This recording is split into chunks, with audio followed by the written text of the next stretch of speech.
Hey, pre-calculus, as promised, we're making this last video going over the final set here. This one's meant to review some of the complex number stuff and factoring out to find, to find these imaginary zeros and stuff like that. So this is one of those that they tell you that there is a factor a known zero at -5. That means that x plus 5 is a factor of this. So if I take that x plus 5 and I do synthetic division or long division or whatever, when I do synthetic division, I use the opposite. We get a remainder of 0. That's how it's supposed to be working out. And then we get a 1, a 0, and an 81. That means there's no middle term here. And we would have an x squared, because this was x to the third. We would have 1x squared and an 81 as the other factor. We look at this and we say, well, here's the thing, that this is can we make this a perfect square? We can. If we use imaginary numbers, if there was like a minus here, all right, if there was a minus here, then it would be x plus 9, x minus 9. But and that middle term would cancel out. So, but that's kind of what happens here. If we have x plus 9i and x minus 9i, well, here's the thing, 9i times -9i, so 9 times 9 would be 81, and I times I would be I squared, but you'd also have a negative out in front of there. But when you multiply those two together, I squared is, well, that's the root of -1 times itself. You get -81 times -1. When you square I squared, you get -1. -1 times 81 is 81, ha-ha! Here's the thing, though. We need these terms to cancel out and to be 0, and that's what happens when we have x times 9i. We get 9ix, -9ix, and these 0 out. This is our factored form for this full, that means this whole function factors into an x plus 5 and an x plus 9i and an x minus 9i. That is what it factors out into when it's fully factored out. That means that it has two imaginary zeros, okay? And that it has one real zero in this cubic function. So looking at all of that, this was like trying to fast track and get to this. It might take you a little bit to recognize that, but when I'm looking at this, I have two squares, and that's a sign that I can do something like this. Okay, how else could I have done this? I could have taken this and written it as x squared plus 0x plus 81, and use my a term, 1, and my b and my c, and plug this into the quadratic formula. You will get the same answers. You'll get the same answers of x is equal to plus or minus 9i as our roots, and then we would get the same answer.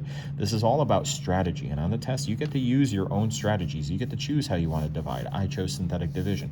You get to choose how you get the factor. I chose a model like this, but I could have also factored that quadratic using the quadratic formula. I'm not showing all the work for that, but if that's a preferred method, then you don't need me to show the work. All right, so this is going to be one of these problems that has most of this is true. Oh man, these lights. There you go. I've been well over an hour making videos for you folks. I hope you appreciate it. There's going to be 7 of these that are true. So the graph of J has 3 turning points. So here's the thing. If n is equal to the degree of the function, 3, it can have up to n minus 1 turning points. It can have up to 2 turning points. So that is false. That one is false. It can have up to 2. 3 is beyond that, so that's not true. J has 3 complex. No. Can't have an odd number of complex zeros. What's happening here? What's happening here? My brain ain't working. It says that this is true. I kind of want to. I feel like that is not true. Is that an error in this? We've got. Oh, yes, that is true. Why is that true? My God, why is that true? It's this idea of what is a complex number. Well, remembering all of our types of numbers, you've got your real numbers and you've got your imaginary numbers. All all right? The complex number system is all of those, okay? All right, so we're not talking about hypercomplex numbers that go beyond this, but it's like the complex numbers. The real numbers are real numbers, imaginary are imaginary numbers, and complex numbers are these, and and the numbers that are also not real and not just imaginary. So like 4 and 3i, those are real and imaginary, but they're also complex numbers, and 4 plus 3i is neither real nor imaginary. It has a real part and an imaginary part, so it's solely a complex number. Here's the thing, it has 1, 2, 3 zeros, and because this one is a real one and these are 2 imaginary zeros, complex zeros, yes, it's true. Okay, so dividing j, dividing this function by this gives us no remainder. That's exactly what happens. If this is a known factor, then it has no remainder. That's absolutely true. The graph of j has a y-intercept at 4. Well, yeah, right there, 4, but yeah, that's a gimme. All right, that's true. As x goes to negative infinity, the function also goes to negative infinity. Just look at the power here. If you put in very large negative numbers and you multiply a negative by a negative by a negative, the result will be negative. That is true. J has 2 imaginary zeros. That's what we got here. Imaginary, imaginary. They're both complex, but specifically they are imaginary. The graph of j will bounce off the x-axis. No. This would have a to the power of 2. That is not correct. X minus 9 is one of the yeah. We just, because I took the time to factor this out and everything, yeah.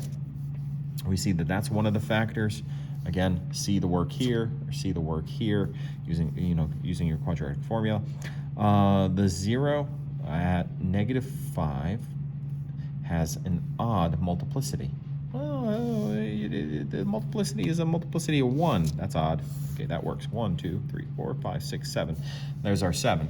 But also the work to back it up. Hopefully that makes sense. Last one. Take care. Bye.